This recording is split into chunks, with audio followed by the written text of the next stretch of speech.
And here are the standings after 3 rounds in the World Chess Candidates Final 2016. It's quite a bunch here, to be honest with you. We got Karjakin, Aronian, and Anand with 2 points. Giri, Caruana, and Svidler with 1.5. My buddy Carl with 1, and Veselin Topalov with 1/2. Still anybody's tournament, but these are the standings through round 3. Hi folks, John Cordisco back again. Round 4 of the Moscow Candidates Finals 2016. The winner of this tournament plays in November, Magnus Carlsen, for the World Championship. I just found out a couple days ago, I don't know why I didn't know before this. I live in upstate New York, and the World Championship is going to be in New York City. And that certainly got my attention. I believe the last time the chess championship of the world was in New York was, I'm thinking maybe the Anand-Kasparov thing. I'm not really sure. And before that, who the heck knows? But I'm pretty psyched. Anyway, this game, white, Sergei Karjakin, and his black, former world champion Vishy Anand. Let's get to it. Karjakin's white, Anand is black. It's going to be in English. Let's just go through the opening a little bit here. Pawn takes, knight takes, queen, knight, h4. Now my understanding was that's the last book move. h4 is the new move. That's probably been played before, but as far as the theory goes, it's new. b6, a3. Stops that pesky knight from, either one of these knights from getting in here and harassing the queen. f5. Now later in an interview I saw online, they asked Karjakin why he went h4. He said, I wanted to provoke f5, and that's exactly what happened. Bishop b5. Now Vishy's pawns aren't so hot, especially in front of his king. He's missing the f-pawn. Bishop b7, knight takes, pawn takes, d4. Just go right after black center pawns. It's basically an even game. Rook c8, d takes, pawn takes, castles. Now, I can't go through the long scenario, but queen takes c5 in this. Nope, take that back. I'm on the wrong move. Pardon me. Castles. Bishop f6. Now, rook after d1. Excuse me. Queen takes c5 isn't a good idea, and I can go through all the scenarios with you. It's just a long variation, but that's why Sergei Karjakin decided to go rook after d1 instead.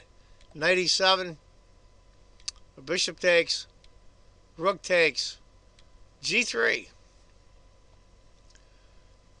Computer shows is basically dead even, but I'll be honest with you, I like white. Bishop a6, I think that was the mistake. The bishop takes, rook takes, queen c3. Now, it still shows it as even, but I think definitely white has the upper hand here. Rook to b6, rook a to c1, and queen d6. What to do, what to do? Knight e5, get that knight right up there centralized. Rook b7. Knight comes around to d3, which is really where he wanted to go to begin with. c4, pawn takes, rook takes, queen e5. Pretty much has to take the queen, and that's what he does. They trade. Rook takes, g6. Now, Vishy's okay as black. Yeah, granted, he's got an isolated pawn, a d pawn. It's not the end of Western civilization. It'd be a little tough for him. It should be okay. Rook c5, king g7, rook a5. King next f6 to hit the knight. Okay, makes sense. Knight d3, rook c7, rook checks, king g7. Score's creeping up a little bit for white, but it's going to be unpleasant to hold this, but Vishy should be okay. Knight f4, rook d7, king over, knight g8, knight checks, king moves, knight d4, knight e7. Looks pretty tame, right? Knight b5. He's going to win that pawn. You can put the knight back to c8, but it makes the knight in a horrible spot. a4, rook b7, and rook c6. Granted, black's doesn't look like he's doing very well, but should be able to hold this. Knight e7, rook a6, knight goes back to c8. Fishy's probably thinking, okay, repetition. Rook c6, knight e7. Now, the reason they did it twice is that's the 40th move, and they want to reach the time control. So rook d6 now, not repeating. Rook comes up, rook to d7. Fishy's in trouble. These little subtle mistakes he was making are starting to accumulate into something.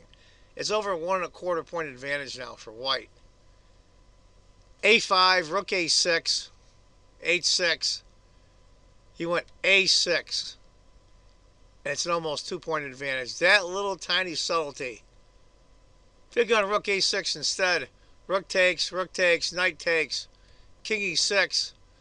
It's going to be really a pain in the neck to hold it, but I think he should be okay. But after a6, knight to c3. And that's where Vishy Anand, former world champion, resigned. This puts Sergei Karjakin in sole first place after 4 rounds. Unbelievable, these little subtleties. It's just unbelievable. He can't save that pawn. Computer's got a lot of suggestions, but after rook to e6, knight takes. I mean, and what's going to happen is you have to trade off all the pawns. So Vishy said to heck with it and resigned. Tough break for Vishy. So there you have it, folks. One of the games from round 4 of the FIDE Candidates Final 2016. Hope you enjoyed it. Look for other videos from this tournament. And as I always say, if you think chess is just a game, you're not playing it right. Take care, folks. Bye-bye.